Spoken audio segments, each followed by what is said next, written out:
What's up, guys? My name is Gift, and welcome to my YouTube channel. On today's episode, we'll be talking about something that is bothering a lot of people in this generation, and that is mental health, right? We're going to talk about mental health today, and that is because the depression rate, the rate of worry, the rate of sadness, the rate at which a lot of people understand mental health is being treated in their lives, right? So I want us to divide it in twofold. First, we're going to talk about what causes mental health disturbance, like why is your mental health unstable, and then how do we fix the issue of mental health. Alright, so the first thing I think is comparison. See, the point when I talk about social media comparison, right, it has engulfed this generation to the point where we think what's happening online is the way our life is conditioned to be. If this is the case, if this is your case, you would be mentally unstable. That's why I was talking to a clinical psychologist recently, and he said one of the advice he gives to this young generation that are mentally unstable is to leave social media, right? So when we talk about leaving social media, we're not saying you should leave because it is the best thing for you. We're saying you should leave because that is what you need to be stable mentally. Social media comparison has engulfed us to the point where the idea of instant gratification is seconded. Now, you see a celebrity, you see an individual probably flaunting millions of naira, but you're not worried about how he or she is making that money. What your concern is how you would make that money immediately, forgetting that life is a process. So social media comparison is one of the greatest ways we are having issues with our mental health. Number two, which is one of the most important, is peer pressure. We are prone to move to act, to do things because we see other people doing it, right? For instance, let's talk about relationship. Over 50% of people in relationship in this generation are in relationships because their friends, their roommates, their partners, their colleagues, their associates, people around them are in relationship. When you're in a relationship because someone else is in that same relationship or someone else is in a relationship, you are prone to being unstable because there's no purpose. You're in that relationship because you want to be there, not being there because you have a value reciprocity or a value implication for the opposite sex. So these two things are what are the things I feel are the major cause of mental instability. Lastly, let's not talk about financial aspects. The last thing I will talk about that is effect of mental instability is the idea of not doing anything. Trust me, the phrase that the idle mind is the devil workshop is very, very correct. It is a situation whereby you stay on your bed from morning to night, flaunting social media, flaunting Facebook, Instagram, just wasting your time, not getting your mind to work. You will be depressed. You will be mentally unstable because the mind works in a way that the inability of feeding the mind is directly proportional to the mind being able to wander around. Wandering around of the mind will definitely fill the mind with negative things. And when the mind is filled with negative things, it is obvious that the mind will lose its stability. Now, we've talked about things that are causing our mental instability. Now, let's talk about how we fix mental instability. The first thing you have to do to fix your mental health, right, is to find the right people. Now, listen carefully. Finding the right people, right, is one thing. Allowing yourself grow with the right people is another thing. As much as it's important to find the right people, it's also important to grow with the right people.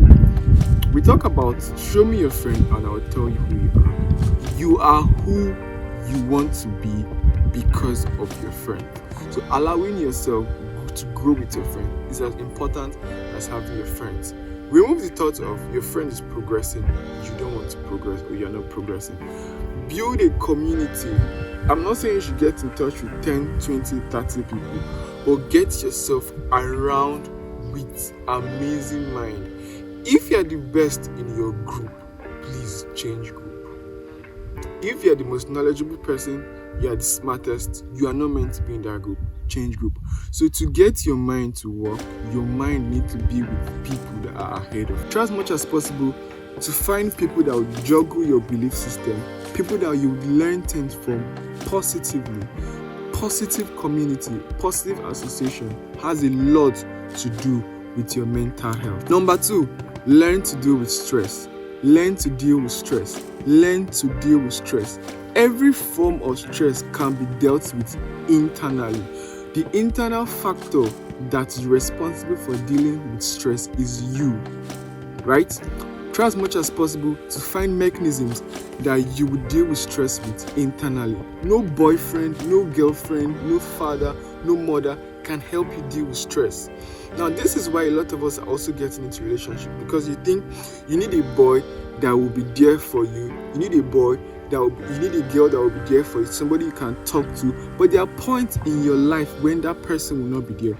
And if that person fails to be there for some reasons, you will think that person doesn't want to be there. But there are factors that are disturbing the person, that person will not be there for you at that particular time. So devise mechanisms that would make you deal with stress internally. You could exercise, you could journal, you could listen to music, but do not avoid making stress mechanisms or stress factors that you will be dealing with externally. Nobody, nothing. These are reasons why people even get addicted, from pornography, masturbation, drugs, smoking, drinking, alcoholism, and all, because they feel they could deal with stress externally with those things. But those things will just help suppress stress, and stress will still be intact. So try as much as possible to devise means that would help you work against stress externally, but internally. So you as a human, you're the major factor that would enhance your stress process. All right, number 3, quiet your mind. This is very important. Pray, meditate, take time aside to think and to reflect. This will give you a very, very big edge and would fix your mental health. Try as much as possible to analyze your week, analyze your day, analyze month. Take a day off, take an hour off every day, 30 minutes to go through the day and see how much. Be mindful about every day, and you begin to understand. Because a lot of us don't know things we hate and things we love. We go through every day, forgetting that the days should also go through us.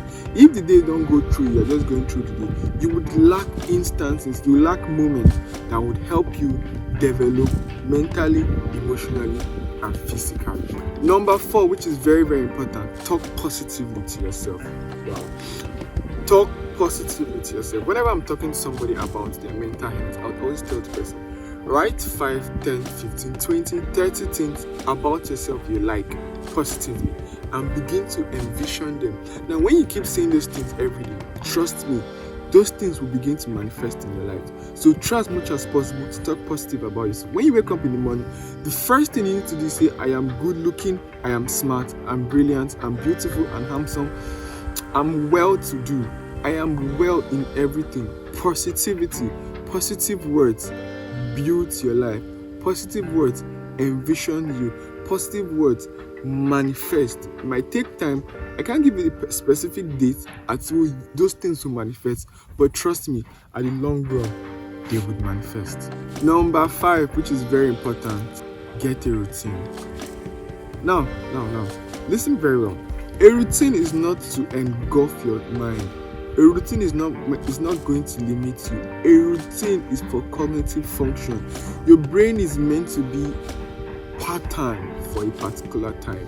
You should wake up at a particular time. I'm not saying you should wake up by 5, 4, 3 or 2, but make sure there's a particular time you wake up. Make sure there's a particular thing you do at every particular time. Those things help your brain avoid depression. You know why? Because you are going to do those things whether you like it or not. Whether you're happy or not, you must brush your teeth in the morning.